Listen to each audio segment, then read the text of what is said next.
do Senhor Jesus, a dizer que todos vocês que estão nesse momento nos assistindo aqui pelo YouTube se sintam agraciados pelo Senhor, que a graça do Senhor seja derramada na sua vida, assim bem como aqueles que nos seguem e também estão nos assistindo nessa manhã pela plataforma do Facebook, na Igreja de Cristo. Que Deus abençoe ricamente e poderosamente a vida de todos vocês. Hoje é um dia especial, né? Onde nós comemoramos o Dia dos Pais. Eu queria pedir a cada um pai que está aqui que ficasse de pé para que eu possa orar por você nesta manhã. E quero que toda a igreja, junto comigo, interceda juntamente a esses varões que estão em pé nesta manhã. E a palavra de Deus nos orienta a clamarmos e falarmos com Ele por cada um de nós. Soberano Deus, Pai bendito, louvado seja o Teu nome, Senhor.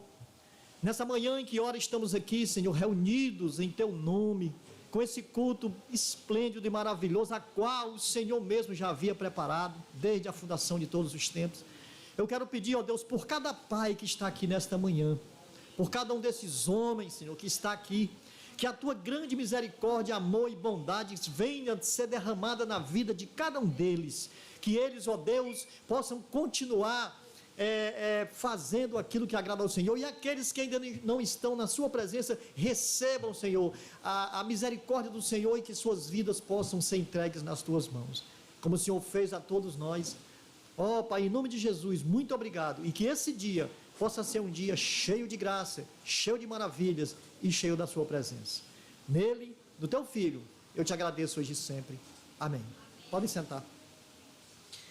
Abram comigo a palavra de Deus ao livro de Hebreus, capítulo 1. Eu acho que já está aqui. Não, o Tom ainda vai colocar. Hebreus, capítulo 1. A gente vai estar falando um pouco sobre a excelência de Jesus, o seu senhorio e sua perfeição. Domingo passado, nós ouvimos sobre o Cordeiro, né? O Cordeiro de Deus que tira o pecado do mundo.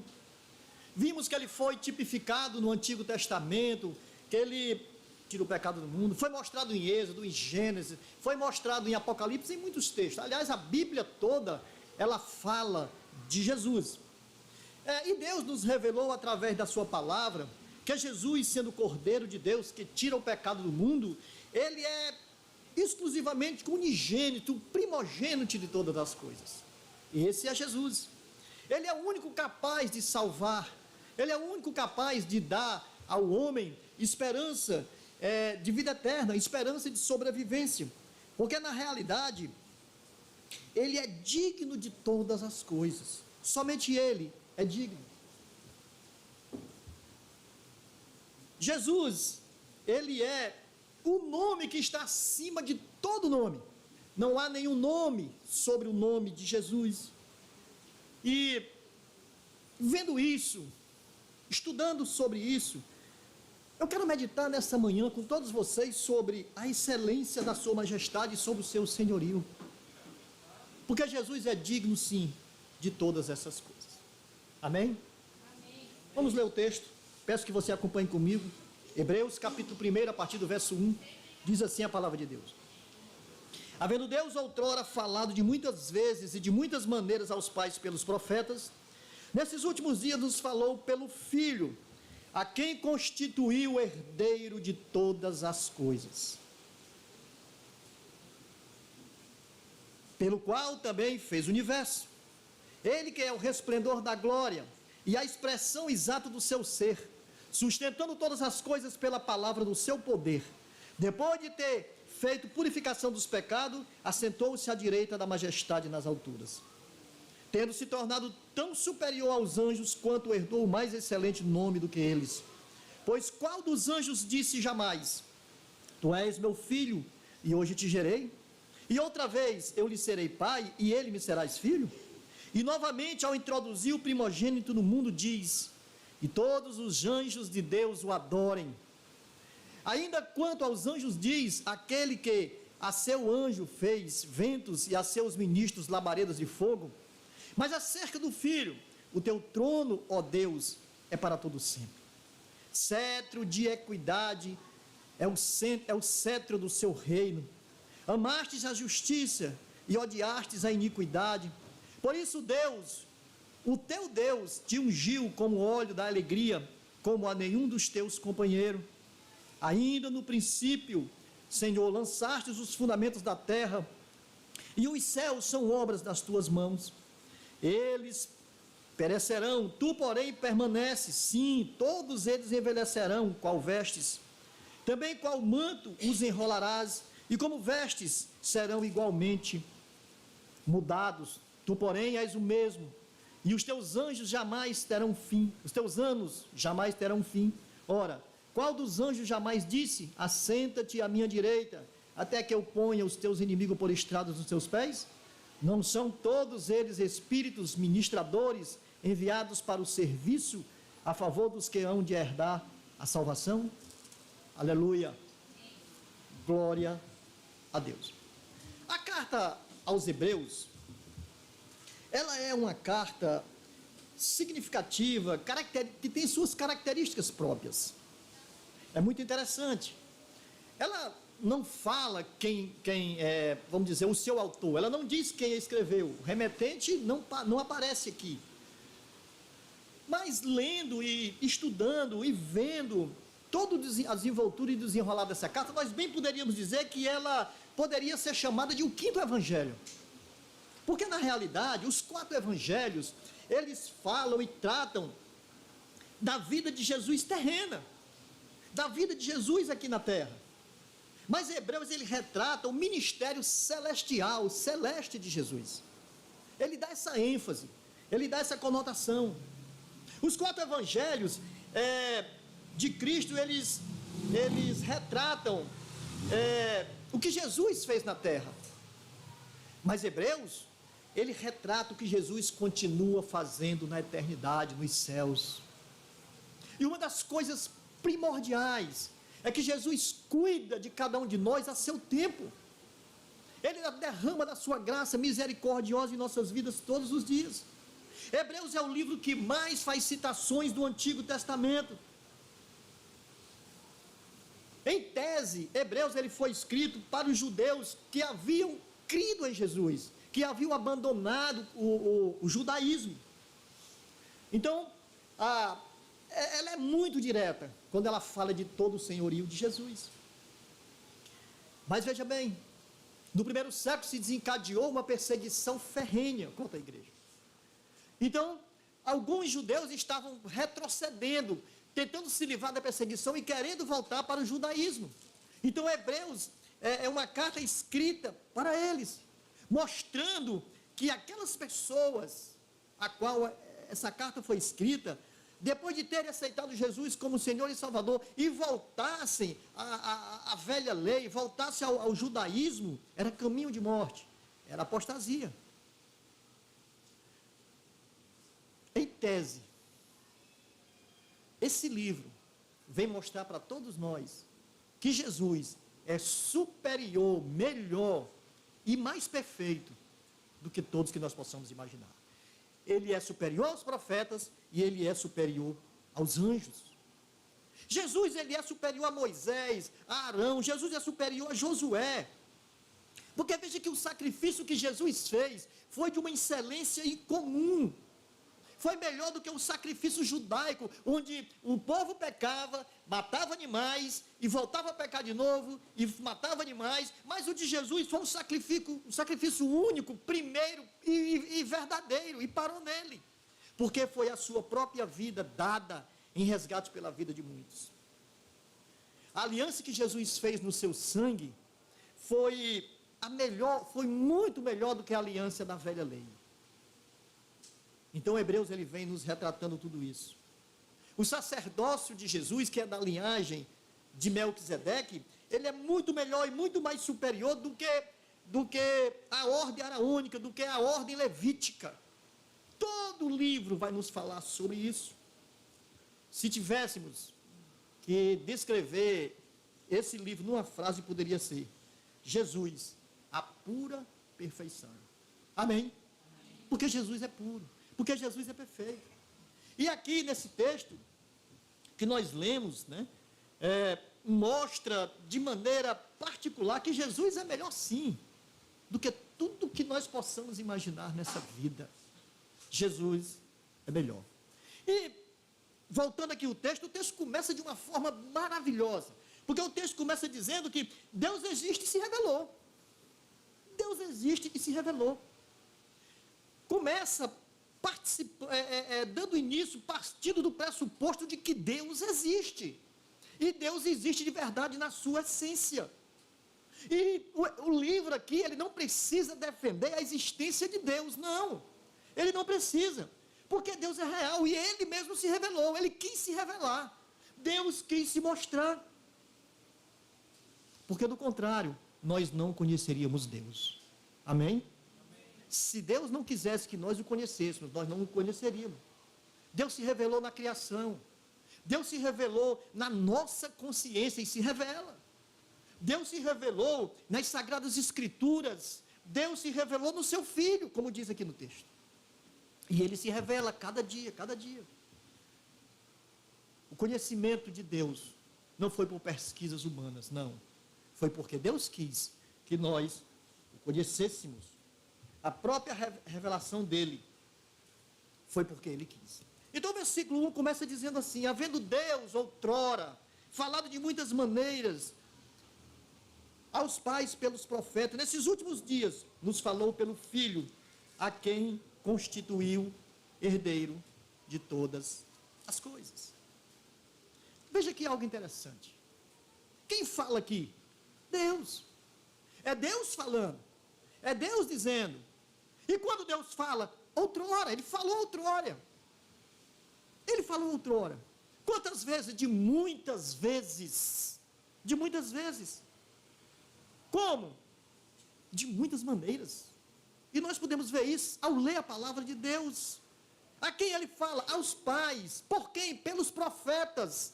Mas hoje, Ele fala através do seu Filho chamado Cristo Jesus. Ele fala. Aqui, em primeiro lugar, o autor, ele nos mostra toda a superioridade do Filho. Deus fala pelo Filho, porque o Filho é a sua máxima revelação. Jesus é a sua máxima revelação. Não existe outra revelação a partir de Jesus, não existe. Se engana aqueles que acham que tem revelação disso, daquilo outro, não. A revelação a partir de Jesus e parou em Jesus, porque Ele é a revelação máxima de Deus. É impossível receber revelação melhor, maior do que essa. Ao falar pelo Filho, a quem Ele constituiu de todas as coisas, Ele está revelando a sua máxima, a sua revelação última, que é o seu Filho. Jesus é a revelação superior a qual Deus tem para nos revelar. Amém?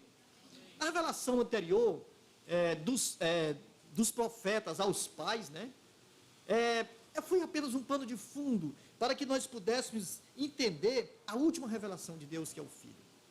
Então, quem espera uma outra revelação se engana, porque ela não virá mais. Mas aqui, como eu disse, tem duas teses que esse livro vai nos falar. Jesus é maior que os profetas, e Jesus é maior que os anjos. Então, Jesus é maior que os profetas. Olha o versículo 2. Nesses últimos dias, nos falou pelo Filho, a quem constituiu o herdeiro de todas as coisas, pelo qual também fez o universo. Nós podemos perceber aqui que Jesus é maior do que os profetas, porque Ele é herdeiro de todas as coisas. Jesus herdou tudo quanto nós possamos imaginar, porque Ele é o Filho a qual Deus gerou. Ele é o Filho que tem a mesma natureza do Pai, os mesmos atributos do Pai. Ele é o Filho que faz as mesmas obras do Pai. Ele é exclusivo, Ele é inigualável, Ele é Senhor, Ele é o Deus da glória. Jesus é esse a qual o livro descreve. E Ele é herdeiro não por causa do desfrute dele com o Pai antes da fundação de todas as coisas, não. Mas Ele é o herdeiro de todas as coisas por causa da sua encarnação. Ele é herdeiro de todas as coisas por causa da sua obra terrena. E veja, uma obra sacrificial, porque ele se esvaziou, assumiu a forma de servo, morreu na cruz, pagou os nossos pecados, ressuscitou ao terceiro dia. E isso é uma obra maravilhosa. Porque quem jamais poderia morrer pelo pecado da humanidade? Ninguém. E por isso, Deus constituiu ele herdeiro de todas as coisas, como a gente vê lá em Filipenses, né? Falando sobre essas coisas. Então Jesus é o Senhor de todas as coisas. E Deus, ele constitui Jesus herdeiro de todas as coisas e dá a Jesus um presente. Então, um presente ao filho. E qual presente ele dá como herança ao filho? A igreja. Ele dá um presente a Jesus. Todos nós somos presentes de Deus para o seu filho. Você crê nisso? Você é presente de Deus para Jesus, porque ele completou a obra vicária, ele completou com um sacrifício pessoal próprio seu, e um sacrifício perfeito uma única vez. Por isso, nós somos herança de Deus para o seu filho. Mas em segundo lugar, ele é superior aos profetas, porque ele é o Senhor da criação. Olha a segunda parte do versículo aí, versículo 2.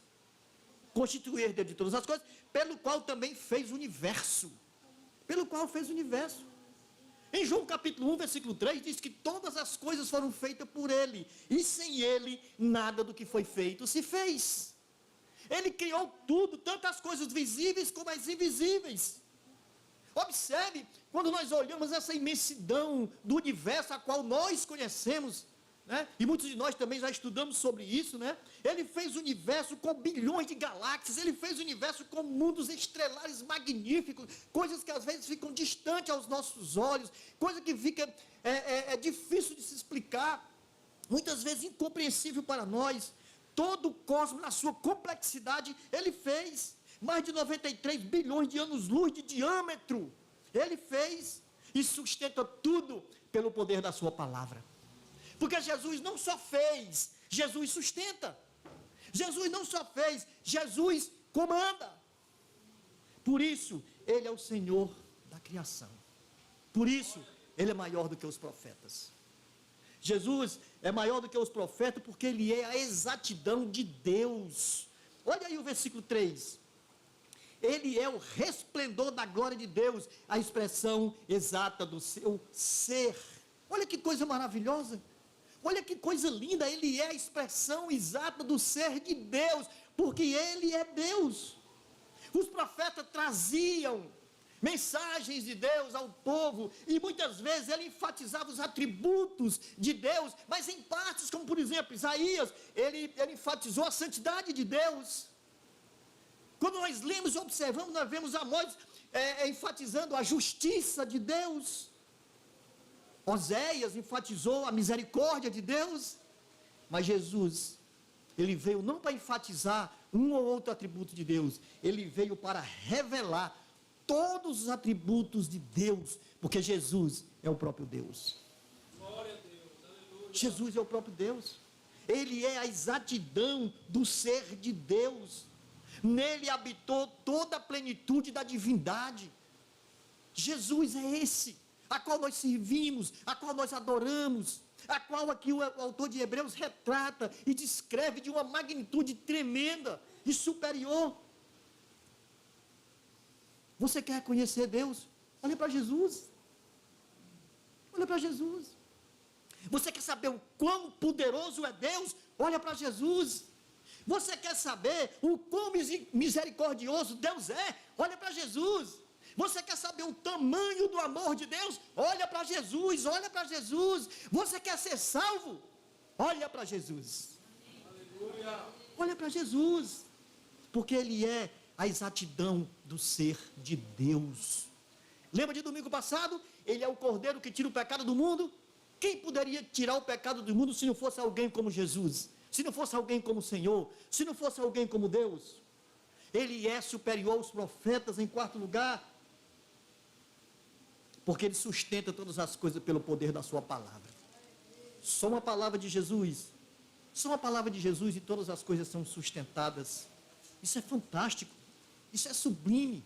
Isso é digno de meditação. Todo o universo grandioso, complexo, vai existir pelo poder dele. E não só existe, ele rege, ele protege, ele intervém, ele cuida, ele provê. Ele reina sobre todo o universo. Nós estamos falando de Jesus. E Hebreus enfatiza isso aqui de uma forma esplêndida e maravilhosa. Porque ele é superior aos profetas. É algo fantástico que o livro vem descrevendo. Em quinto lugar, ele é superior aos profetas. Depois de ter feito a purificação dos pecados. É muito interessante isso aqui. Versículo 3. Versículo 3. Ele é a expressão exata do seu ser. Sustenta todas as coisas pelo poder da sua, pela palavra do seu poder. Depois de ter feito a purificação dos pecados. Sabe, quem poderia fazer purificação de pecados se não um que tem poder? Jesus, quando ele andava pregando, quando ele andava ensinando, quando ele curava pessoas e dizia, vai em paz e não peques mais, ou então estão perdoados os teus pecados, as pessoas contestavam, os líderes contestavam, e até perguntavam, quem é esse que pode perdoar pecados? É esse que faz e fez a purificação dos pecados, amém? E por que isso? Porque ele é Deus. João capítulo 1 disse que no princípio era o verbo, e o verbo estava com Deus, e o verbo era Deus, um Deus autoexistente, um Deus infinito, eterno, imutável, um Deus onisciente, onipresente, onipotente, um Deus transcendente. É esse Deus. Jesus é esse Deus. Nem os céus dos céus podem contê-lo, pode sustentar o tamanho da sua glória. Só o único Deus como esse, como Jesus, como ele, podia fazer uma obra tão magnífica, tão significativa, que é a obra da salvação. Jamais eu e você poderíamos ter sido salvos se não fosse pela obra de Jesus.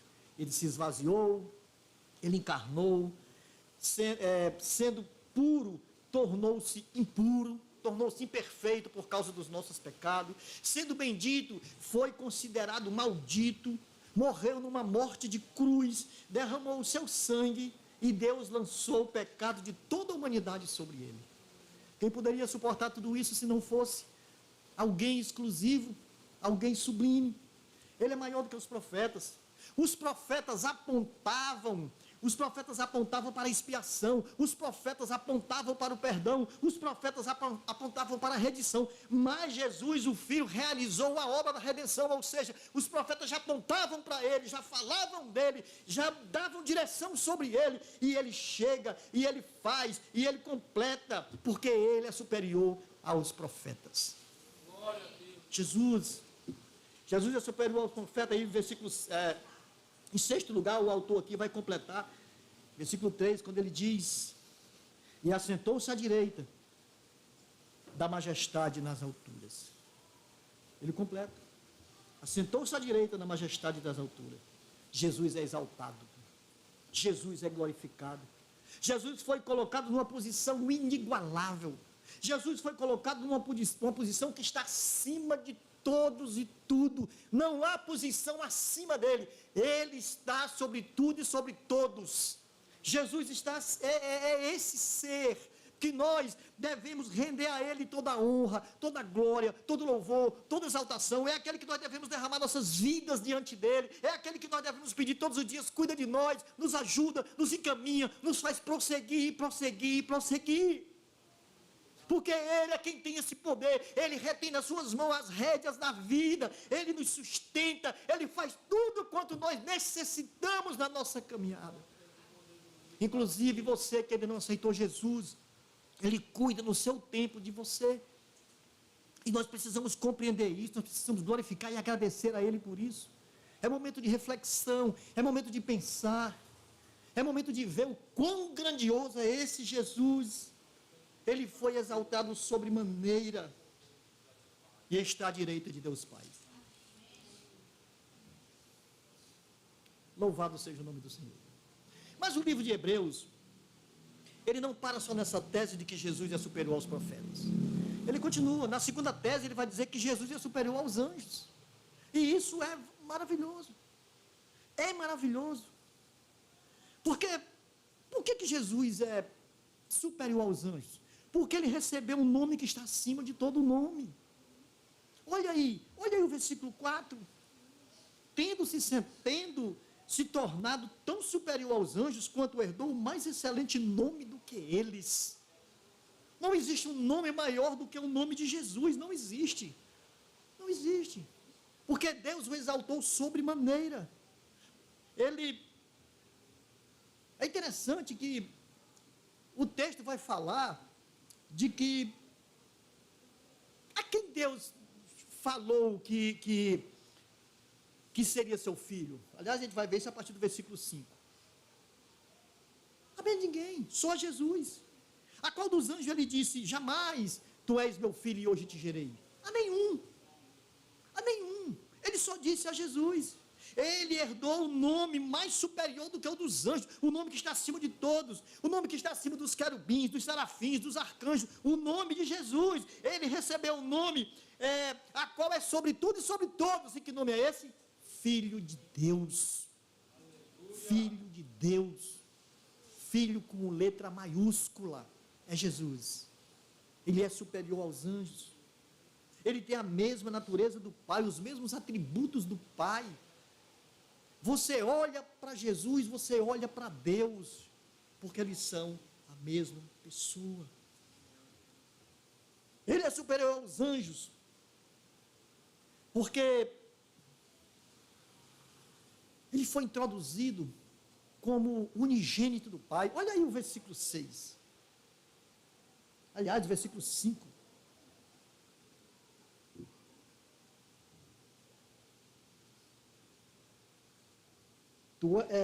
Pois qual dos anjos disse jamais, tu és meu filho, eu hoje te gerei, e outra vez eu lhe serei pai, e ele me serás filho. Versículo 6, novamente introduziu o primogênito do mundo, e todos os anjos de Deus o adorem. Olha o tamanho aí da responsabilidade que Deus está dizendo para todos. Os anjos o adorem, os anjos o adorem. Sabe, Jesus é superior aos anjos, porque toda adoração para Jesus, todos têm que adorar, inclusive os anjos.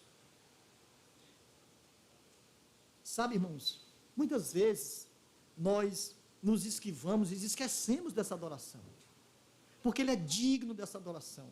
Quando nós olhamos toda a sua obra, quando nós olhamos todos os seus feitos, nós percebemos o tamanho de quem Jesus é.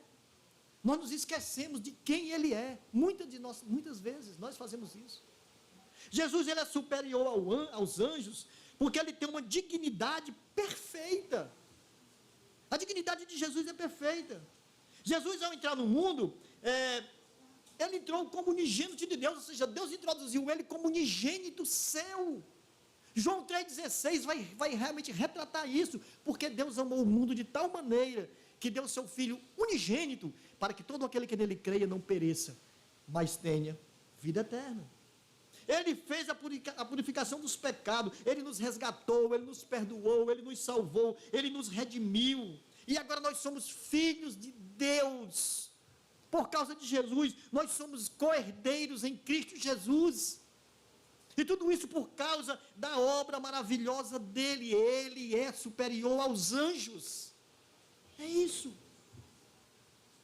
Ele foi exaltado, elevado aos céus, e virá outra vez em glória. Jesus voltará, e nós não podemos nos esquecer disso. Nós somos filhos de Deus e estamos esperando nele. Ele vem resgatar a sua igreja. Ele vem nos buscar. Ele pagou um preço caríssimo. Virá outra vez aqui como primogênito de Deus. E há aqui uma ordem para os anjos: adorem ao Filho, adorem ao Filho, adorem ao Filho. E essa ordem se estende a todos nós: adore ao Filho de Deus. É isso que nós precisamos compreender, porque Ele é superior aos anjos. Ele tem uma natureza perfeita. Olha aí que coisa maravilhosa. Olha o versículo 7. Ainda quanto aos anjos diz: aquele que a seus anjos fez ventos e seus ministros labareda. Jesus criou os anjos estão a seus serviços, são criaturas as quais Ele fez, e na realidade, eles têm que entender e fazer tudo quanto Jesus ordena que eles venham e façam. Às vezes, eles exercem juízo, né? Como por exemplo em Sodoma e Gomorra. O anjo foi lá e destruiu tudo, mas debaixo da ordem de Jesus. Como na morte de Herodes, que nós vimos em Atos capítulo 12, versículo 23, que Herodes, ao ser colocado na situação como Deus, o povo gritava e fala como Deus, ele recebeu a glória para si, e o anjo foi lá e fulminou, ele morreu comido de bichos, como diz o texto. Às vezes os anjos exercem essa ordem de Jesus como sentenciador. Os anjos cuidam da igreja, porque eles estão a serviço de toda a igreja. Os anjos estão ao comando de Jesus em todas as circunstâncias. Amém? São como labaredas de fogo, são como vento. Eles agem rápido como vento. E seu juízo vem através do fogo, como labaredas de fogo, como o texto diz.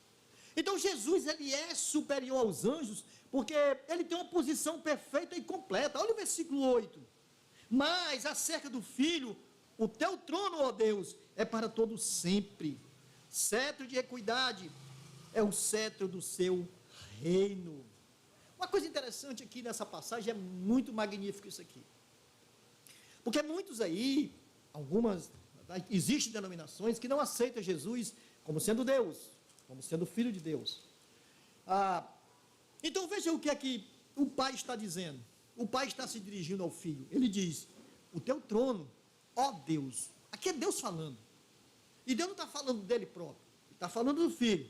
Ele diz: o teu trono, ó Deus, ou seja, ó Jesus, ó Deus, é para todo sempre. Então o Pai reconhece aqui reveladamente a toda a igreja o quão perfeito é o seu Filho, e ele também é Deus. O teu trono, ó Deus, é para todo o sempre. Porque Jesus, ele tem a posição superior. Ele foi elevado ao mais alto nome que se poderia ter, a mais alta colocação. Porque na realidade ele é Deus.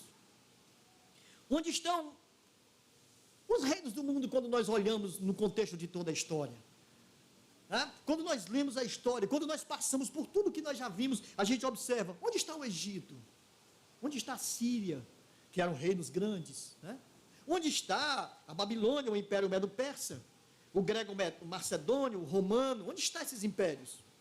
Todos foram extintos, todos foram destruídos, todos eles caíram por terra. Todos eles, porque não tinham sustentabilidade. Quando nós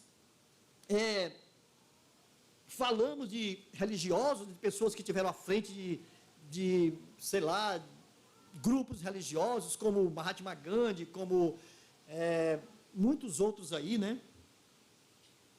A gente pergunta: e esses homens? Morreram. E os túmulos estão vazios? Não, seus restos mortais estão lá. Mas quando nós olhamos para Jesus, quando nós olhamos para o reino de Jesus, quando nós olhamos para a pessoa de Jesus que morreu, e ao terceiro dia ressuscitou, e se nós formos no túmulo dele está vazio. E sabe por quê? Porque ele reina eternamente. O seu reino não se acaba, o seu reino é eterno. Todos eles passaram, mas Jesus tem a posição superior e jamais passará. Jesus é superior aos anjos, porque ele tem um exemplo perfeito. Olha que coisa linda aqui, versículo 8, 8b e o versículo 9, vai dizer, o versículo 8, a parte B: cetro de equidade é o reino é o cetro do teu reino, amaste a justiça, odiaste a iniquidade. Versículo 9: por isso Deus, o teu Deus, te ungiu com o óleo da alegria, como a nenhum dos teus companheiros. Quando olhamos as nações, os reinos, quando olhamos todas essas coisas, a gente percebe que há muitas mentiras, nós percebemos que há muita corrupção, nós percebemos que há muitas tramas, muitas injustiças. Tudo isso a gente vê quando a gente olha reinos assim, a gente vê tudo isso. Porque falta equidade, ou seja, falta julgamento justo.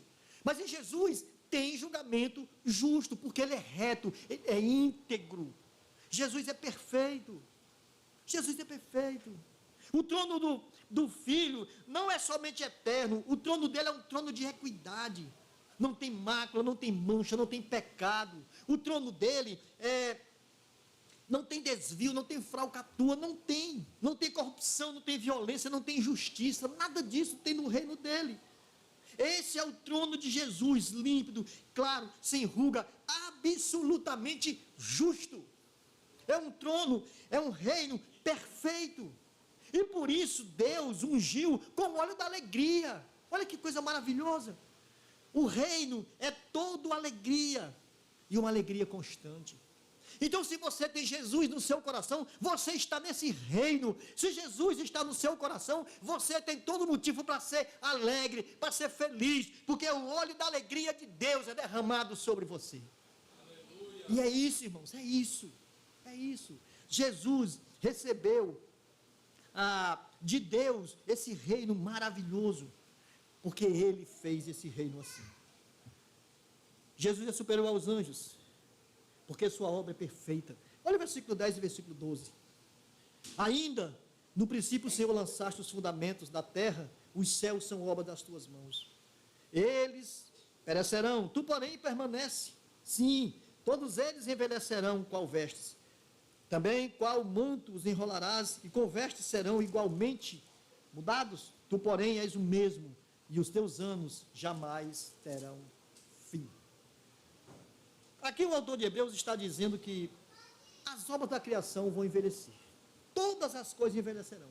Tudo que nós tocamos vai ser destruído, vai se derreter, vai se desintegrar. Lá em 2 Pedro, capítulo 3, diz que os elementos se desfarão abrasados, então haverá novos céus e nova terra, onde habita a justiça. A criação, assim como todo o nosso corpo, ela envelhece. Ela vai envelhecer. Ela vai enrugar, mas Deus vai trazer um corpo novo, imortal, incorruptível, poderoso, glorioso, espiritual, celestial. Deus vai trazer isso, assim como Ele irá restaurar toda a obra da criação. Haverá um novo céu, haverá uma nova terra, mas o Criador nunca, absolutamente jamais, Ele irá envelhecer, nunca. Porque o nosso Deus é único, o nosso Deus é eterno, o nosso Deus, ele é imutável. O nosso Deus é imutável. Tu, porém, é o mesmo, e os teus anos jamais terão fim. Ele é o mesmo ontem, ele é o mesmo hoje, ele será o mesmo amanhã. Amém? A obra de Jesus é perfeita.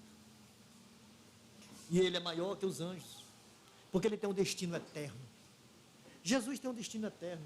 Olha o versículo 13 e versículo 14, para finalizar. Ora, qual dos anjos jamais disse, assenta-te à minha direita, até que eu ponha os teus inimigos por estradas dos teus pés? Não são todos eles espíritos, ministradores, enviados para servir a favor dos que hão de herdar a salvação? O destino de Jesus é eterno. E a pergunta aqui é uma pergunta retórica. Qual dos anjos jamais disse, assenta-te à minha direita? Nenhum. Deus nunca disse a nenhum anjo, assenta-te à minha direita até que eu ponha os inimigos por estrado dos teus pés. Nunca. Deus nunca disse isso a nenhum. Mas ele disse ao Filho, porque o Filho é toda a excelência dele. Assenta-te à minha direita, até que eu ponha todos os inimigos por estrados dos teus pés. Deus falou isso ao Filho. Aquele que se esvaziou-se, aquele que assumiu a forma de servo, aquele que foi obediente até a morte, morte de cruz, e que está à direita, assentado à direita de Deus Pai Todo-Poderoso. Ele disse isso para ele: assenta-te à minha direita, até que eu ponha todos os teus inimigos por estrada dos teus pés. Quando todos os inimigos do Senhor estiverem debaixo dos pés de Jesus, ele entregará o reino ao Deus e Pai para todo sempre. Em outras palavras, é impossível lutar contra Jesus. É impossível lutar contra o Filho. Muitas vezes nós relutamos e não queremos estar na presença de Jesus, e não queremos fazer a vontade de Jesus, e nem queremos aceitá-lo como Senhor e Salvador de nossas vidas, mas não adianta. não vai prevalecer, porque não existe salvação sem Jesus, não existe direção sem Ele, não existe caminho sem Ele. Evangelho de João, capítulo 14, versículo 6, Jesus disse: ninguém vem ao Pai senão por mim. Ele diz: eu sou o caminho, a verdade e a vida, ninguém vem ao Pai senão por mim. Somente Jesus tem a direção da vida eterna, somente Jesus é o Senhor da salvação, e é isso que nós precisamos compreender. Ninguém vai prevalecer. Os que tentaram, morreram, são tolos, são loucos. Ninguém pode vencer o Filho de Deus, nem as hostes, nem as hostes celestiais, nem os demônios, nem o inferno, nem a morte, nenhum será páreo, nem nunca serão para Jesus. Ninguém. Ele é vencedor, ele vence todas as batalhas, porque Jesus é o Rei da glória, Ele é Senhor dos senhores, Ele é o Alfa, Ele é o Ômega, Ele é o nosso Salvador eterno. Amém? Por isso Ele é superior aos profetas, por isso Ele é superior aos anjos, por isso Ele lançará o dragão no lago de fogo, Ele lançará Satanás, o anticristo, o falso profeta, a morte, todos no lago de fogo, porque Ele tem o poder de fazer isso. O cetro da justiça está nas suas mãos, ninguém toma dele. Ele venceu a morte, a chave do inferno e da morte está nas mãos de Jesus. Ninguém pode vencê-lo. Ele reina absolutamente, e virá, e voltará, e reinará para todo sempre com a sua igreja, e as portas do inferno não prevalecerão contra ela. Assim a palavra nos diz, assim nós compreendemos. Os anjos estão a serviço do Filho, eles atendem às suas ordens, com a velocidade dos ventos, e muitas vezes como juízo, como labaredas de fogo. Então Jesus é maior que os anjos. A Ele seja toda a honra, toda a glória, todo o louvor e toda a exaltação. Então, olhando para esse texto, sim, para encerrar, para nós concluirmos, nós podemos ver algumas lições para meditarmos durante a semana. Primeiro, Jesus é maior que tudo que você possa imaginar. Jesus é maior que o seu problema. Jesus é maior do que a sua dificuldade. Jesus é maior do que aquilo que você acha que não tem mais saída. Jesus é maior do que tudo e que todos. Não tem nada, absolutamente nada que supere Jesus. Não tem. Segundo, Jesus tem toda a primazia no céu, na terra e em todo lugar, porque Ele é primeiro, Ele é único, Ele é unigênito de Deus, Ele é Senhor de toda a história, toda a glória. Jesus é Senhor de toda a história. Terceiro, Jesus é Senhor de toda a história. Ele escreveu a história do mundo, Ele escreveu a história de todo o universo, e em particular, Ele escreveu a história de cada um de nós. E Ele já comanda, Ele comanda sim todas as coisas. Às vezes nós paramos e pensamos no amanhã, e achamos que isso vai acontecer ou não vai acontecer, e nós nos enganamos, até com enfermidades, porque está marcado, está decidido, está escrito. Só vai acontecer na minha vida e na tua vida aquilo que Deus já decretou que iria acontecer, porque Ele é o Senhor de toda a história. Em quarto lugar, Ele é vencedor. Ele venceu tudo. Ele venceu a cruz. Ele venceu as dores. Ele venceu a humilhação. Ele se fez homem e venceu o pecado. E Ele venceu a morte, por mim e por você. Ele venceu a morte, ao ressuscitar ao terceiro dia. E para encerrar, Jesus é o único Salvador. Amém? Se hoje, você que ainda não tem Jesus, tiver tido um toque no seu coração, abra os olhos para Ele, busque Ele, se entregue a Ele, porque Ele vai conduzir a sua vida de uma forma tão magnífica, que você vai dizer: puxa vida, eu deveria ter aceitado mais cedo. Jesus é maravilhoso. Não existe ninguém como Jesus. O livro de Hebreus é maravilhoso quando ele descreve tudo isso sobre Jesus. Jesus é maior do que tudo aquilo que nós possamos imaginar. E Ele é o único que pode conduzir você para a vida eterna. Porque muitas vezes nós pensamos assim: será que existe morte após vida? Ou será que morreu, acabou tudo? Deus não é... não era louco para fazer a gente apenas para viver aqui, morreu e acabou, não. Deus queria viver com a sua criação. Deus queria ter comunhão com a sua criação, e nós somos essa criação. Então veja, quando nós morrermos, vai se fechar a porta da vida, qual nós conhecemos, mas vai se abrir uma porta eterna. E nessa porta eterna, tem dois caminhos. Tem o caminho que conduz para a perdição para todo sempre, onde o sofrimento será eterno, e tem o caminho que conduz para a glória com Jesus, que é também eterno. Então aqui é hora de se pensar, qual dos caminhos eu quero seguir? Para onde eu quero ir? Para que lado eu quero me conduzir? E eu digo para você, não tem meio termo, não tem em cima do muro. Ou você está com Jesus, ou você está sem Jesus. A palavra de Deus é muito clara. Jesus é a única salvação, é o único que pode nos conduzir para a vida eterna, para a presença de Deus para todo sempre. Amém? Louvado seja o nome do Senhor. Que Deus abençoe a sua vida e que cada dia nós possamos refletir o quão grande e maravilhoso é o Senhor Jesus. Vamos ficar de pé e vamos orar. Antes de falar a oração final,